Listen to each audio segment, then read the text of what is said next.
फुरसुंगी उरुळी देवाची नगर परिषदेची निवडणूक अखेरच्या टप्प्यात आली असून शनिवारी या ठिकाणी मतदान आहे।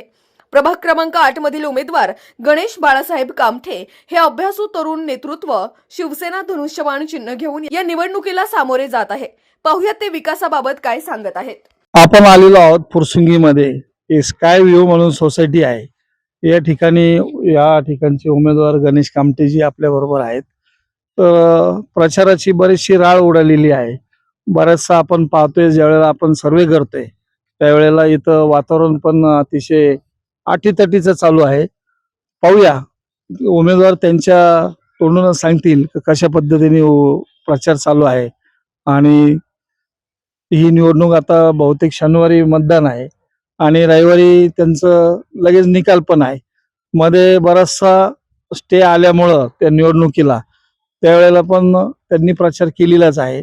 त्याच्यानंतर आता हा पुनर्प्रचार त्यांचा चालू आहे। दमछाक झालेली आहे उमेदवारांची। पाहूया उमेदवार त्या प्रचाराबद्दल काय सांगताय। नमस्कार, मी गणेश बाळासाहेब कामटे, फुरसुंगी उरुळी देवाची नगर परिषद 2025 प्रभाग क्रमांक 8 मधून मी शिवसेना धनुष्यबाण या चिन्हावरती निवडणूक लढवत आहे। आज जर निवडणुकीच्या बाबतीमध्ये आणि प्रचाराच्या बाबतीत जर सांगायचं झालं तर मागचा जो एक टप्पा होता, आपल्या या टप्प्यामध्ये जर पाहिला असेल तर प्रत्येकाने प्रत्येकाच्या पद्धतीने प्रचार केला। अगदी लहानांपासून थोरांपर्यंत प्रत्येक सोशल मीडिया असो, प्रिंट मीडिया असो, अशा विविध माध्यमातून प्रचार केला। लोकांपर्यंतच्या गाठीभेटी असू द्यात, अशा प्रकारे प्रचार केला आणि थोडंसं न्यायालयीन प्रक्रियेमुळं ह्या निवडणुकीला स्थगिती मिळाली आणि आता पुन्हा आम्ही एक नवीन जोशाने आणि नवीन दमाने कामाला लागलो। आज प्रचारासाठी फक्त उद्याचा दिवस बाकी आहे। आज या ठिकाणी महाराष्ट्र राज्याचे माजी मंत्री, त्याचप्रमाणे पुरंदर हवेलीचे आमदार विजय बापू शिवतारे यांच्या माध्यमातून जी विकास कामं आम्ही प्रभागामध्ये केलेली आहेत, गावामध्ये केलेली आहेत, ती लोकांसमोर आम्ही मांडतोय। प्रचार आमचा अगदी त्याच पद्धतीने चालू आहे, कारण आमची पहिलीच इलेक्शन, म्हणजे मी स्वतः तरी पहिली इलेक्शन लढतोय आणि कसलाही आमच्या घराला राजकीय वारसा नसताना इलेक्शन लढत असताना बापूंच्या माध्यमातून जी जी कामं केलेली असेल त्यातलं सगळ्यात महत्वाचं म्हणजे जे आपल्याला फुरसुंगी उरुळी देवाची साठी जी पाणी योजना आहे ती आपण गावठाण भागामध्ये पूर्णपणे कार्यान्वित केलेली आहे। त्याचप्रमाणे बेकरायनगर असेल, डमाळवाडी, पापडे वस्ती, गंगानगर, तुकाई दर्शन या भागामध्ये आता ज्या प्रेशरने आणि ज्या योग्य दाबाने पाणी पुरवठा जो होतो त्यातून लोकांनी बापूंची काम करण्याची पद्धत ओळखलेली आहे। त्याचप्रमाणे बापूंच्या आमदार झाल्याच्या नंतर आता डोरे पेट्रोलियम जवळचा जो तुम्ही पूल बघत असताल तर अतिशय अरुंद आणि पावसाळ्यामध्ये जर पाहिलं तर त्या पुलावरून पाणी जात असताना कितीतरी महिला भगिनी या वाहून गेल्या, कोणाच्या गाड्या वाहून गेल्या, घसरून लोक पडली, अनेक वेगवेगळ्या पद्धतीने लोकांची गैरसोय झाली। हे लक्षात घेता मी स्वतः विजय बापू शिवतारे यांच्याकडे मागणी केली की बापू काही करा, पण मला एक पूल त्या ठिकाणी मंजूर करून द्या। बापूंनी क्षणाचाही विलंब न करता पहिल्या DPDC मीटिंग मधून आम्हाला त्या पुलासाठी 1,03,00,000 रुपये इतका निधी दिला।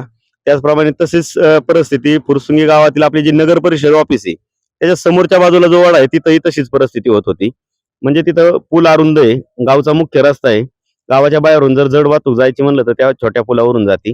बाजूलाच एम्पायर म्हणून एक मोठी सोसायटी आहे, जर ओढ्याला जर पूर आला तर त्या सोसायटीचं डायरेक्ट गेटच बंद व्हायचं। तर तिथंही आत्ता बापूंकडून मी 1 कोटी रुपयांचा एक साकव पूल मंजूर करून घेतलेला आहे। आणि आता जी लोकांची जी त्यातनं गैरसोय होणार होती, विशेषतः मुख्य रस्त्यावरती डोरे पेट्रोलियम जवळचा जो पूल आहे त्या पुलावरती अलीकडच्या बाजूनी पलीकडे विपगीर शाळा आहे, त्या विपगीर शाळेजवळ इतके पालक वगैरे विद्यार्थ्यांना त्यांच्या म्हणजे पाल्यांना घ्यायला येतात, इतकी आत्ता अडचण झाली सगळ्यांची, पासून तर एकदम लहान मुलांपर्यंत आपण ते पाहिलं तर ती इतकी बेकार अवस्था होती। एका महिन्याच्या आतमध्ये त्या पुलाचं काम चालू होईल आणि त्याचं टेंडर कुणाला जर चेक करायचं असेल, काही जर खात्री वाटत नसेल किंवा प्रचाराचा मुद्दा म्हणून जर हे करत असेल, PWDच्या वेबसाईटवरती त्याचं टेंडर लागलेलं आहे, ऑनलाईन टेंडर लागलेलं आहे। त्याचे ते टेंडर आचारसंहिता झाल्या ओपन होईल, तात्काळ त्याची वर्क ऑर्डर काढण्याचे आमदारांकडून आदेश निघलेले आहेत आणि 1 महिन्याभराच्या आतमध्ये पुलाचं काम चालू होईल। अशा पद्धतीची विविध प्रकारची विकास कामं आम्ही केलेली आहे। तिथं मागच्या बाजूला जर तुम्ही बघितलं असेल तर रामचंद्र ज्ञानोबा हरपळी नगरी, त्या ठिकाणी जर तुम्ही गेलात तर तिथं सगळीकडे बापूंच्या पाट्या लागलेल्या दिसतील प्रत्येक लेनला। तिथं 10च्या 10 लेन आम्ही बापूंकडून 1 कोटी रुपये घेतले होते, आमदार नसताना केलेली कामं आहेत, विशेष निधीतून, शिंदे साहेब मुख्यमंत्री असताना त्यावेळेसही बापूंकडून ते पैसे मंजूर करून घेऊन रामचंद्र अण्णा हरपळे नगरमध्ये पण कामं केलेली आहेत. उरुळी देवाची ज्या पोलीस चौकीच्या मागच्या बाजूला गेलात तिथेही तुम्हाला दिसेल की बापूंच्या माध्यमातून इतक्या मोठ्या प्रमाणामध्ये कामं केलेली आहेत. अजून तुम्ही रेल्वेच्या पलीकडे गेला वडकी रोड, आपण पाहिलं ही फुरसुंगी ग्रामपंचायत होती पूर्वी, ती आता पुणे महानगरपालिकेमध्ये जाणार होती, परंतु आपले विजय बापूंनी प्रयत्न केल्यामुळे ही वेगळी नगर परिषद झालेली आहे. पुणे महानगरपालिकेपेक्षा ही नगर परिषद झाल्यामुळं इथल्या नागरिकांना विशेष फायदा काय होणार आहे? सगळ्यात महत्वाचा विषय म्हणजे फुरसुंगी उरुळी देवाची ही गावं 11 गावांसोबतच महानगरपालिकेमध्ये गेली होती. 2017ला ही गावं महानगरपालिकेत गेली. 2024 पर्यंत आमच्या सहनशीलतेचा अंत झाला. 11 गावांनी 1700 कोटी रुपयांचा टॅक्स भरला. बदल्यामध्ये 320 कोटी रुपयांची कामं केली, अशी तत्कालीन मुख्यमंत्री एकनाथजी शिंदे साहेब यांच्या समोर त्यावेळेस जे अधिकारी होते पुणे महानगरपालिकेचे आयुक्त यांनी सगळ्यांनी ते सांगितलं. त्यावेळेस संवेदनशील मुख्यमंत्री एकनाथजी शिंदे साहेब असे म्हणले की अरे नवीन 11 गावं आपण महानगरपालिकेत घेतलेली आहेत, त्या गावांना आपल्याकडचा निधी तुम्ही द्यायला पाहिजे नव्हता, तर तुम्ही त्यांचा जो टॅक्स गोळा केलेला आहे त्यातला सुद्धा तुम्ही जर खर्च करून शकले नसताल तर एकदम दुर्दैव म्हणले. इतकंच आपलं त्यावेळेस सुद्धा आयुक्त होते विक्रम कुमार, ते होते. मी स्वतः त्या बैठकीला गेलेलो होतो, वर्षा निवासस्थानी बैठक झाली होती. तर आम्ही लोकांचा वाढलेला प्रचंड, ज्या एकदम साधं उदाहरण जर घ्यायचं तर 1000 स्क्वेअर फुटाच्या घराला 2500 रुपये ग्रामपंचायत असताना RCC निवासीला टॅक्स यायचा. त्याच्यानंतर महानगरपालिकेत गेल्यावरती तो डायरेक्ट 21,000 रुपये झाला, म्हणजे 21 रुपये स्क्वेअर फूट केला. 2.5 रुपयाचं 21 रुपये केलं. तुम्ही आपला एवढा टॅक्स घेऊन पण ज्या प्रमाणामध्ये या ठिकाणी विकास व्हायला पाहिजे होता तो विकास झालेला नाहीये. तर बापूंच्या माध्यमातून बराचसा निधी तुम्ही आणलेला आहे. तुम्ही आत्ताच्या नागरिकांना काय आवाहन करणार? तुम्हालाच का मतं द्यायची? आता मी पाहतोय तुमचं नाव बऱ्यापैकी इथं सगळेजण घेत आहेत, तुमचा अभ्यास पण या प्रभागाचा चांगला आहे, तर मतदारांना तुम्ही काय आवाहन करा?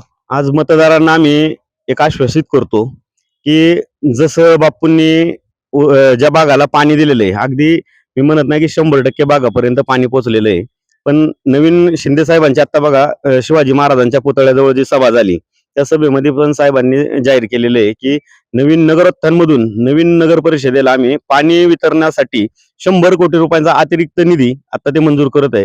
ह्या भागाला सुद्धा अजून आउटच्या लाईन पडलेल्या नाही, इथून गेलेलं आहे, म्हणजे असं झालेलं आहे थोडंसं की इथनं लाईन गावात गेलेले आहेत, पण टाकीतून ज्या आउटच्या लाईन यायला पाहिजे त्या झालेल्या नाही. 2012चा DPR प्रमाणे हे कामं झालेली, त्यावेळेस ही डेव्हलपमेंट इथं काही झालेली नव्हती, त्यामुळे इथं आउटच्या लाईनी हे केलेलं नव्हतं.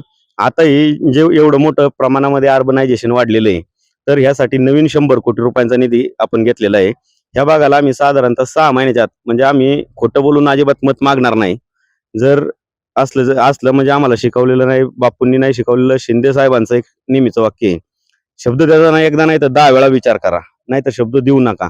म्हणून आम्ही सांगतो की महिन्यात नाही निवडून द्या आणि महिन्यात पाणी देतो 2 महिन्यात असं नाही, आम्हाला 6 महिन्याचा कार्यकाळ लागणार आहे.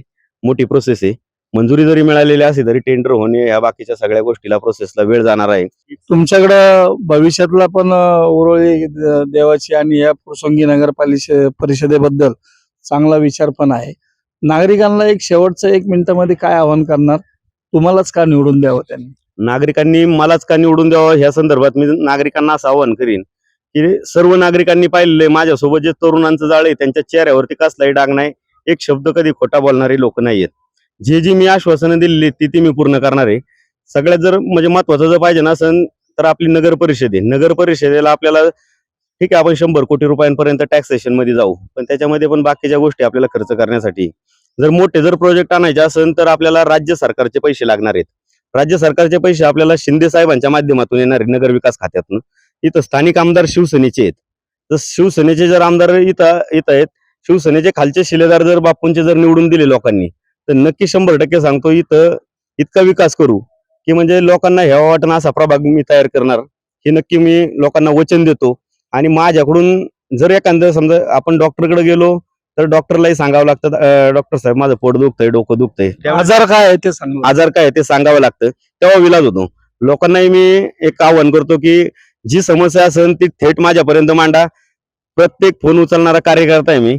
माझा एक वेळ दिवसा एक तासाभरासाठी इकडे तिकडे फोन हे राहील, पण रात्रीचा माझा फोन कधीच सायलेंट नसतो. कधी अनुभूती घ्या, कारण लोकांना अडचण ही रात्रीची येते अडचण दिवसाही येते, पण रात्रीचं मदत करणारे जे हात असतात हे अतिशय कमी असतात. त्यामुळे ते शिवसेनेचे हात आहे. शिवसेनेचे हात आहेत.